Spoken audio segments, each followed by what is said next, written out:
बच्चा लोग, एक ऐसी बात जिसको डिस्कस करते ही आपका ये chapter diversity in living organism 40-50% तो बहुत आसानी से इजी हो जाएगा।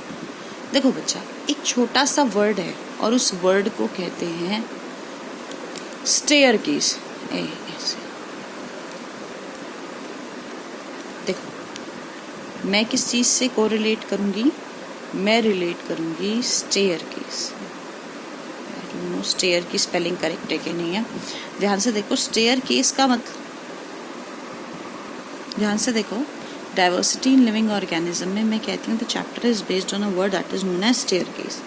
मतलब मैं सबसे पहले सबसे सिंपल ऑर्गेनिज्म को पढ़ूंगी, फिर उससे थोड़ा सा ज्यादा कॉम्प्लेक्स लूंगी, फिर अ लिटिल बिट मोर, फिर उससे भी ज़्यादा, और फिर सबसे ज़्यादा।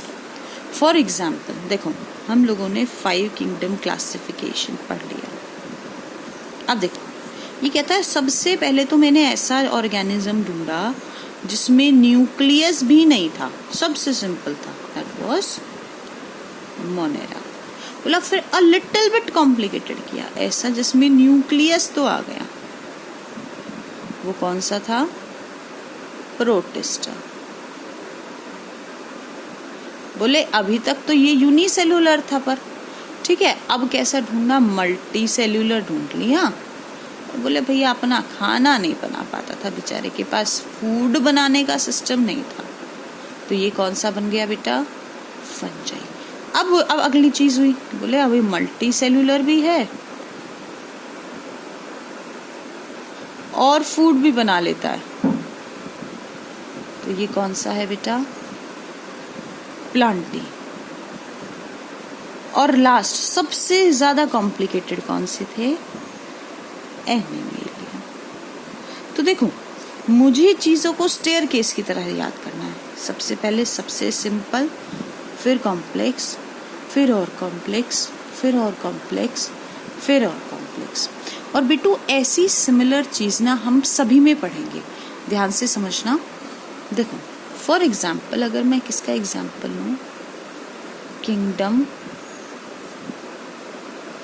प्लांटी का एग्जाम्पल लूं, तो उसमें ना हम 2 नाम पढ़ेंगे।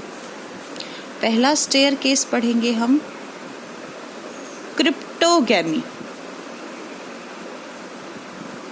पहली पीढ़ी क्रिप्टोगैमी, दूसरी सीढ़ी फेनेरोगैमी। देखो, अब ये सीढ़ी की तरह मैंने क्यों कहा? ये बेटा मैंने स्टेयर केस की तरह इसीलिए कहा क्योंकि वर्ड है क्रिप्टोगैमी, फेनेरोगैमी। देखो, इसमें क्रिप्टो में गैमी में सीड्स होते ही नहीं है और इसमें सीड्स होते हैं। अब इसका मतलब मैंने क्या देखा?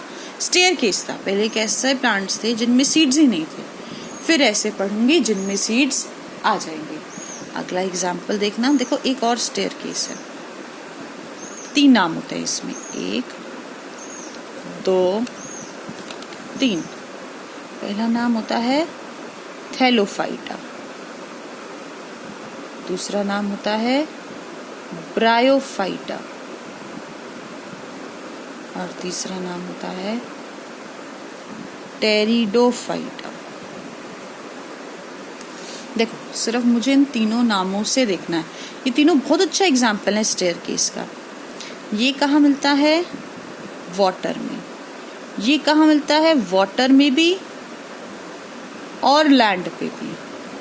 और बेटा ये कहाँ मिलता है? ये मिलता है सिर्फ और सिर्फ लैंड पे। देखो, इसमें रूट,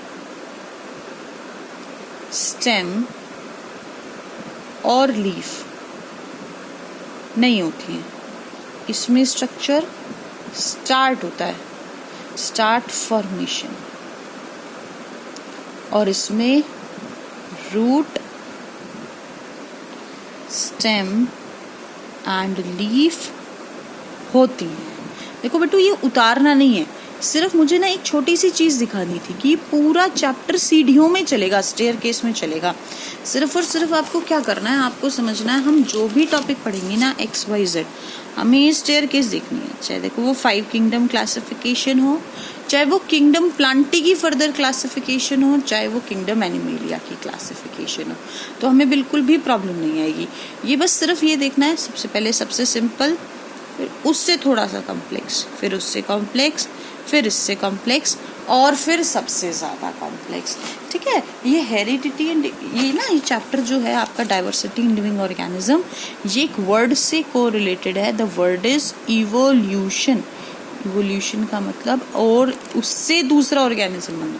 बोले सबसे पहले एक ऐसा ऑर्गेनिज्म आया होगा जिसमें न्यूक्लियस भी नहीं था, उसमें चेंज आते गए आते गए आते गए, फिर धीरे धीरे न्यूक्लियस बनता चला गया मिलियंस ऑफ ईयर्स में, फिर ऐसा बना, फिर ऐसा बना, फिर ऐसे बनते चले गए।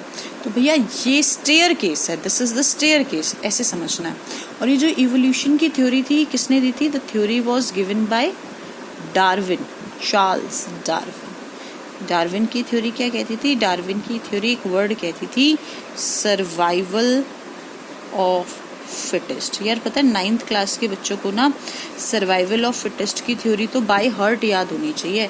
पता है क्यों याद होनी चाहिए? क्योंकि आप लोगों ने इसको SST में हिटलर के अंदर भी पढ़ा है। आप लोगों ने पढ़ा है जो हिटलर था ना वो डार्विन की थ्योरी पे काम करता था, और वो थ्योरी थी सर्वाइवल ऑफ फिटेस्ट की थ्योरी। तो बेटा this was all enough for today. इसको नोट डाउन नहीं करना है, बस ध्यान से समझना है। Thank you so much.